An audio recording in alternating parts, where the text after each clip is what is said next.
दिवस के रूप में मनाया जाता है। शहीदों के याद करते हुए शहीदों को नमन करने के लिए 9 अगस्त को क्रांति दिवस के रूप में मना रहे हैं। और हमारे जो शहीद हुए हैं देश में, उनके लिए जो भगत सिंह, आज़ाद, सब लोगों ने देश के लिए बहुत कुर्बानी दी। हमारे महात्मा गांधी जी ने 8 अगस्त को 1942 को घोषणा की कि भारत छोड़ो, तो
क्रांति दिवस अंग्रेजों भारत छोड़ो आंदोलन का नारा बुलंद हुआ सन 1942।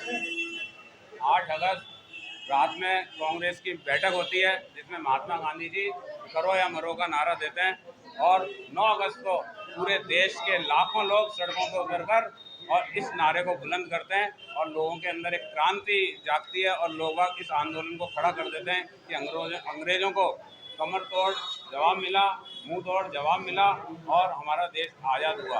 आज अजमेर शहर जिला कांग्रेस कमेटी की ओर से हमारे शहीदों को मैं शत नमन शत वंदन करता हूं और इस मौके पर यही भगवान से प्रार्थना करता हूं कि जो केंद्र में बैठी हुई सरकार है उसे सद्बुद्धि दे कि जिन शहीदों ने अपना खून पसीना बहाकर अपने प्राण गंवाकर इस देश को आज़ादी दिलाई उसको यूँ पानी की तरह निभाएं और हमारे देश की उन संपत्तियों को, हमारे देश के भाईचारे को, हमारे देश की एकता अखंडता को बनाए रखें, यही प्रार्थना का जो नारा बुलंद किया महात्मा गांधी जी ने, पूरा देश एकजुट होकर के कांग्रेस पार्टी के नेतृत्व में आज़ादी की लड़ाई लड़ी।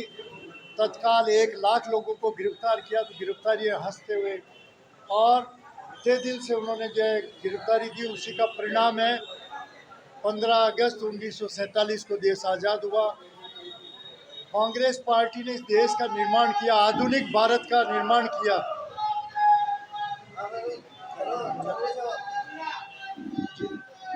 कांग्रेस पार्टी ने आधुनिक भारत का निर्माण किया, रेलवे स्टेशन का निर्माण किया, एयरपोर्ट का निर्माण किया, देश में जो है पर्यटन में विकास किया। परंतु दुर्भाग्य कि जब जब बीजेपी का राज आया तो अमूल्य संपत्तियों को इन्होंने नीलाम की और बेच दी। ये दुर्भाग्य की बात है। अजमेर शहर को स्मार्ट सिटी बनाने के लिए हजारों करोड़ रुपए अमेरिका बाहर से एड मिली, परंतु उनको जो है कहाँ काम लिया। हम भारत सरकार और राज्य सरकार से अनुरोध कर रहे हैं कि भ्रष्टाचार की जांच करनी है, तो अजमेर के स्मार्ट सिटी के हजारों करोड़ रुपए कहाँ गए।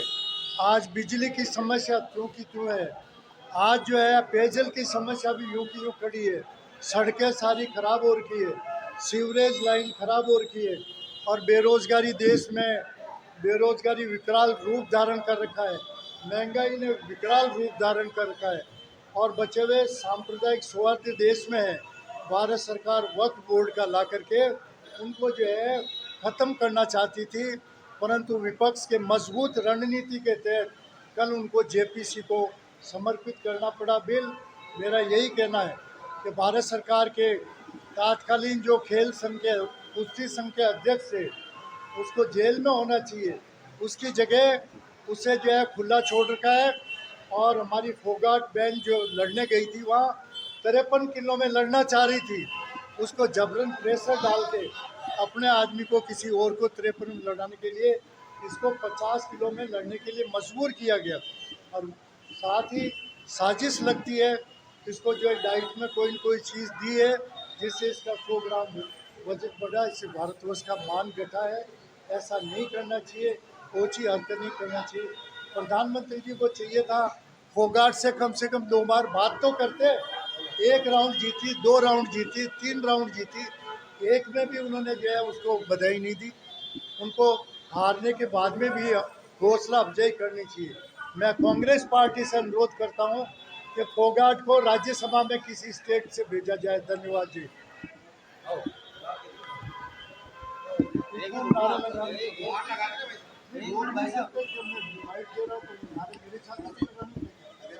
मैं सब समझता हूं, ऐसा नहीं करना चाहिए। नारे दिवस के रूप में मनाया जाता है। शहीदों के याद करते हुए शहीदों को नमन करने के लिए 9 अगस्त को क्रांति दिवस के रूप में मना रहे हैं। और हमारे जो शहीद हुए हैं देश में, उनके लिए जो भगत सिंह, आज़ाद, सब लोगों ने देश के लिए बहुत कुर्बानी दी। हमारे महात्मा गांधी जी ने 8 अगस्त को 1942 को घोषणा की कि भारत छोड़ो। तो उसके लिए 9 अगस्त को जब उतरे तो लोग बहुत सड़कों पर थे, और इसी का नतीजा है कि देश आज़ाद हुआ। और आज़ाद होने के बाद जो आज सब खुली हवा में घूम रहे हैं और अपनी बात को कह पा रहे हैं, वो हमारे शहीदों की ही देन है। उसको लेकर हम उनको नमन करते हैं, उनको श्रद्धांजलि अपनी अर्पित करते हैं। जो देश में आज हो रहा है, आज देखिए जब देश आज़ाद हुआ था तब कुछ भी नहीं था। ये जिस प्रकार से बीजेपी जवाहरलाल नेहरू जी को, गांधी परिवार को कोसती है, अगर उनके बलिदान को देखे तो इनके एक चुटकी भर क्या